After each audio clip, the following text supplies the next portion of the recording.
Sebuah mobil Brio BL 1840C tertusuk besi pembatas jalan hingga menembus bagian belakang di Jalan Banda Aceh, Melaboh, tepatnya di Desa Layeun, Kecamatan Leupung, Aceh Besar, Minggu, tanggal 21 November tahun 2021, sekira pukul 12.30 waktu Indonesia Barat.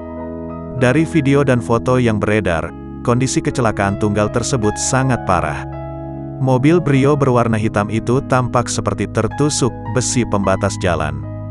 Besi pembatas jalan dengan lebar kira-kira 30 cm lebih itu menembus bagian lampu kiri mobil. Menusuk bagian mesin sebelah kiri, masuk ke dalam mobil lalu menembus bagian belakang mobil hingga 3 meter mirip sate. Dirlantas Polda Aceh, Kombes Pol Diki Sondani mengatakan, mobil itu dikendarai sepasang suami istri dari Abdia. Adapun pengemudinya bernama Nasmadi, 56, PNS yang beralamat di Desa Kaye Aceh, Kecamatan Lembah Sabil, Abdia. Penumpang yakni istrinya bernama Rusna Rawita, 46, yang juga berprofesi sebagai PNS.